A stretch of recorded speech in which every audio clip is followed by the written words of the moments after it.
Всем привет! Сегодня я покажу свой рацион питания по-вьетнамски. Сегодня я буду питаться минимально как вьетнамцы и покажу, из чего будет состоять мой дневной рацион. Вьетнамская кухня считается одной из самых разнообразных и сбалансированных в Азии. В основу рациона здесь входит рис, свежие овощи, зелень, фрукты, морепродукты и нежирное мясо. Мне здесь очень понравилось приходить рано утром на пляж, примерно в 5 часов утра, встречать рассвет и смотреть, как встречают день вьетнамцы. Занимаются, бегают, делают растяжку. Я даже включился в их движ. Несмотря на то, что я находился на отдыхе, я все равно продолжал каждый день практиковаться и даже пробовал что-то новое. Потому что дома встать в 5 утра кажется чем-то нереальным. Сегодняшнее утро я начал с прогулки по набережной. Вышло у меня 3 километра. Немного порастягивался, полюбовался на занимающихся вьетнамцев. И сейчас делаю первые утренние 50 бёрпи. Включение организма в стадию работы. Запущу этот процесс.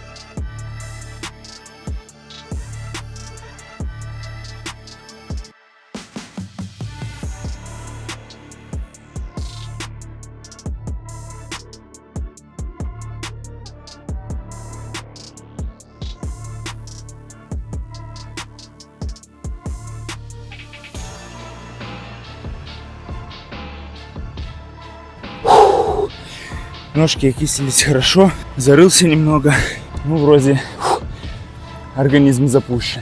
Утро, завтрак и первый прием пищи. Так как в моем отеле был включен завтрак, для меня это очень удобно. Можно покушать и сразу идти на пляж. Каждое утро я старался питаться разнообразно и максимально правильно. В основе моего завтрака на постоянной основе яйца, отварные, яичница или омлет, неважно, и много зелени. Сегодня у меня было 3 отварных яйца, иногда я беру больше. 3 яйца я съедаю полноценно, а из 2 остальных беру только белок. Свежая рыба, обжаренная в кляре, небольшой кусочек свинины, кукуруза, томаты черри, брокколи, листья салата, капуста, перец чили и отварная морковь. Вообще я ем достаточно много и при этом калорий не считаю. Но в тарелке с отварными яйцами и салатом калорий в априори много быть не может, поэтому добираю их из мясных продуктов. Несмотря на большое изобилие продуктов, картошки фри, гамбургеров и прочего, я старался, чтобы каждое утро у меня была плюс-минус одинаковая тарелка моего полезного завтрака. Завтрак получился легким и сбалансированным, то, что нужно перед первой тренировкой. Здесь я также впервые попробовал маракую, очень яркий и насыщенный по вкусу фрукт. Сейчас пришли на пляж, начало 10-го. Первую тренировку я сделаю 500 метров плавания в спокойном темпе вдоль береговой линии. Туда-обратно, примерно по 250 выйдет. И сразу же отжимания на брусьях сделаю 50 повторений в 10 подходов. Будет такая тренировка.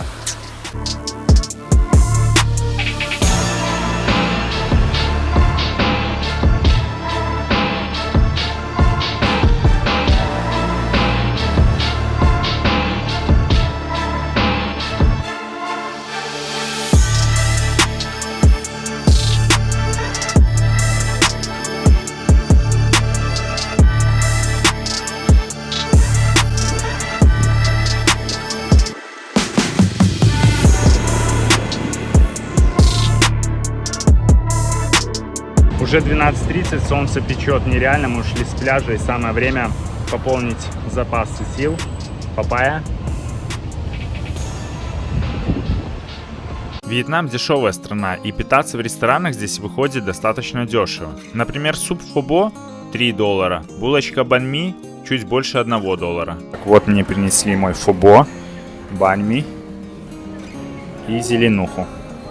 Сейчас будем тестить. Итак, сегодня мы пробуем традиционную вьетнамскую кухню. Я заказал суп вьетнамский, фобо, и такая булочка, вьетнамский багет, начиненная различными начинкой.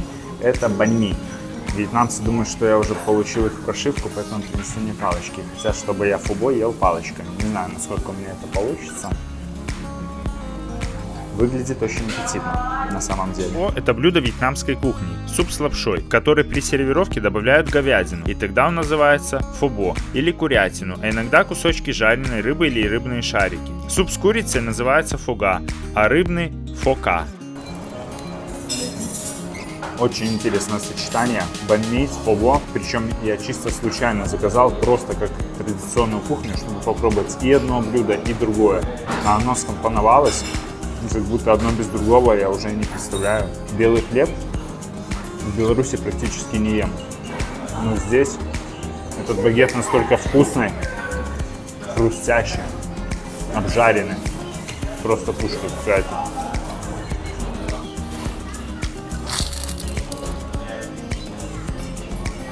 Такая хрустящая вкусная булочка. Почему я раньше не попробовал? Сейчас мы усилим рецепторы вкуса. Табаско. Как я его люблю. Табаско много не бывает. Попробуйте обязательно, очень вкусно. После того, как съели лапшу, советуют взять ложку и доесть бульон. Так как это главная часть блюда, он прозрачный и очень насыщенный. Его варят на костях с добавлением имбиря, корицы, бадьяна, гвоздики и других специй. Ну что, это десяточка конкретно. По сути, это гениально. Суп фубо, в нем есть все необходимое. Белок из говядины и углеводы из рисовой лапши. Плюс ко всему он пикантно дополнен зеленью. Здесь и нотки лайма есть, и поперчил, поэтому супер прекрасно. Вообще суп мне реально зашел. Я даже готов на повседневной основе такой есть. Супер. Ну и неожиданно для меня, мне также зашла булочка. Теперь мы заряжены и можно двигать на пляж. Знакомое ощущение, когда в глаза как будто песка насыпали. Режет, жжет, а глаза красные. После смены на пожаре у меня часто так бывает. Дым, гарь, температура. Или дома, когда несколько часов сидишь за монтажом видео. Мы обычно на такое забиваем. Спина заболела, идем разбираться. А глаза жжет, ну ничего, потерпим. Я нашел для себя решение и добавил в свой арсенал глазные капли. Сейчас это визаметин. Визаметин – это не просто увлажнялка для глаз, а лекарственное средство, которое разработали в МГУ. Работает не на поверхности, а помогает самим клеткам глаза. Как раз при сухости, резе и когда плохо переносится дым и ветер. Мой случай. Держу флакон визаметина всегда в сумке, капаю 3 раза в день, после смены и после монтажа видео. Глазам заметно легче. Ну а продается он в обычных аптеках.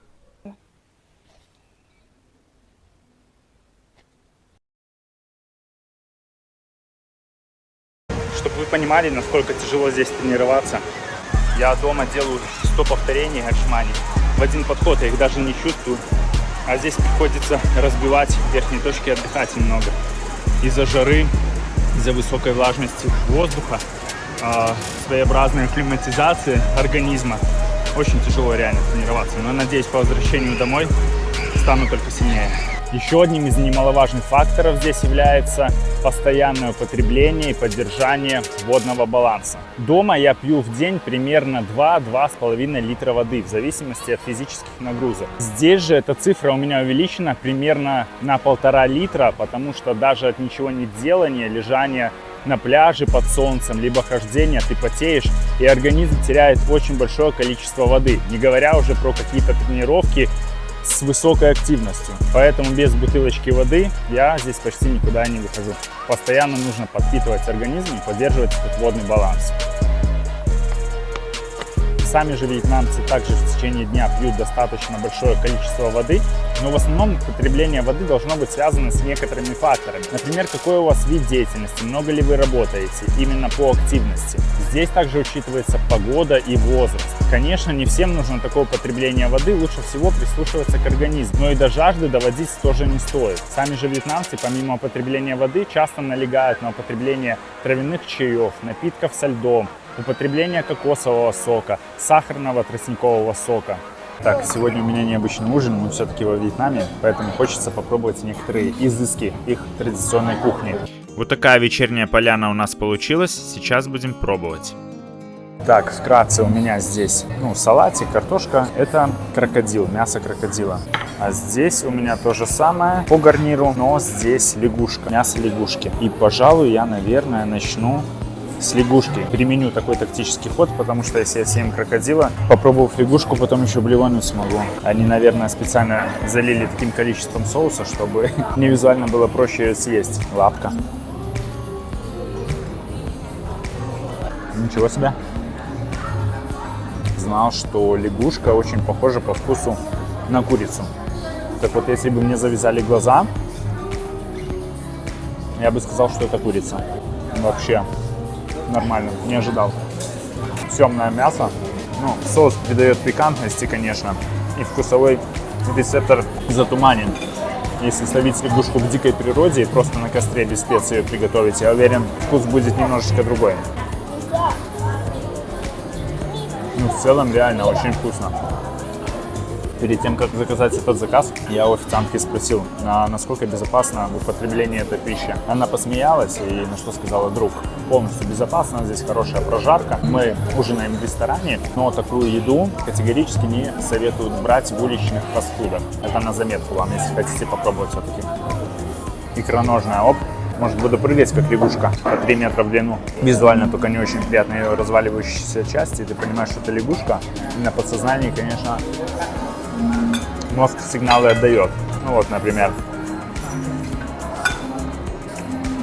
Где еще это попробуешь, если не здесь? Вот здесь лягушка, наверное, делала присед регулярно. Квадрицепс такой хороший. Но неважно, делаешь ты присед или не делаешь, итог один. Ты у меня во рту. Жене предложил попробовать, она воздержалась, конечно же. Вполне вкусно, как я и сказал, курочка. Правда, после меня здесь можно накормить еще 3 вьетнамцев. Так, с лягушкой разобрались. Жена у меня по классике берет рис, креветки, манго, соус, немного зеленухи. Все равно не ест ее. Переходим ко второму блюду. Крокодайл. Так, ну что ты, дружище?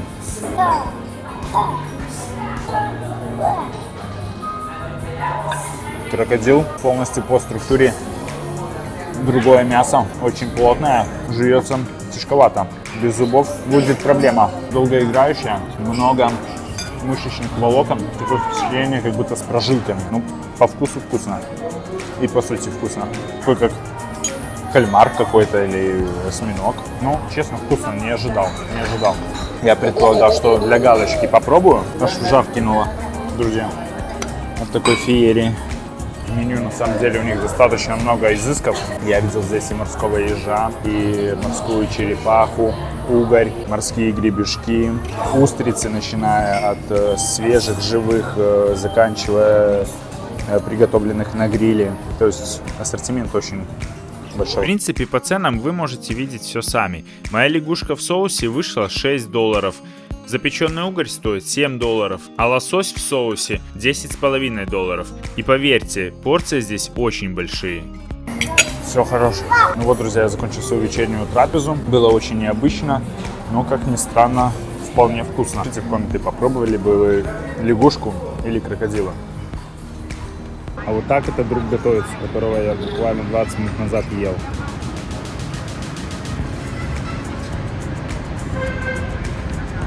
Иногда раз в день я позволяю себе выпить чашечку кофе. И где это лучше сделать, как не во Вьетнаме? Вьетнам — это второй по величине производитель и экспорту кофе в мире. Кофе здесь более крепкий и имеет насыщенный вкус, поэтому всем любителям он придется по нраву. Как для меня, после тренировки это одно из лучших и приятных восстановлений. Массаж во Вьетнаме — это отдельный вид искусства. Находясь здесь на отдыхе, я ходил на него чуть ли не через день. Массажист вам сделает любую технику массажа, которую вы пожелаете, с уклоном на проработку той или иной зоны. Сеансы часто включают элементы точечного массажа, работу с кистями, стопами, а также использование масел и горячих камней. Ну а самое удивительное во всем этом — это, конечно же, цена. Час массажа всего тела стоит от $4 до $10, а в премиальных спа-центрах высокого уровня цены от $20 до $50, что также не очень дорого. Ну что, я после массажика, как заново родился, перезагрузился. В основном все они в конце дают приятные вкусности. В данном случае у меня здесь моти. Кто такой, чтобы это не сеять? И миндальное такое молочко. Сейчас его тоже приговорим. По молочке, кстати, здесь очень слабо. Даже с местными ребятами разговаривал, они подтвердили этот факт. В сравнении, конечно, с белорусской молочной продукцией равных здесь быть не может. Хотел найти в магазине высокобелковые продукты молочные. Что-то у меня этого не получилось. Ну и напоследок я попробовал известный дурно пахнущий фрукт дуриан. Утром пришли, заснули. Понять, надо Да. Сладкий? Сладкий. Кика. Пахнет так себе, типа. Ну, как-то не очень. Ну, когда свежий, он прикольный. В Таиланде ели, а это вот текстуру так, наверное. Сладкий, чувствуется, что калорийный сильно таким. Можно убиться, наесться, но как будто на один раз. Я бы, наверное, больше не покупал. Типа кому-то он вонял туда, я бы его даже больше не сделал. Все? Ну не пахнет. Сладенький. Что, находясь здесь, во Вьетнаме, довольно непродолжительный период времени, я успел заметить схожесть этого народа с нашим. Что это добрый, приветливый, вежливый и очень трудолюбивый народ, который очень любит свою страну. Ну а вы, находясь здесь на отдыхе, помните, что вы находитесь в гостях, и вы лицо той страны, откуда вы прилетели. Поэтому важно всегда оставаться в первую очередь человеком. Всем большое спасибо за просмотр. Надеюсь, мой сегодняшний рацион был интересен. Ну а я скоро улетаю домой. Всем до скорых встреч, подпишитесь на канал. Развиваемся вместе. Пока.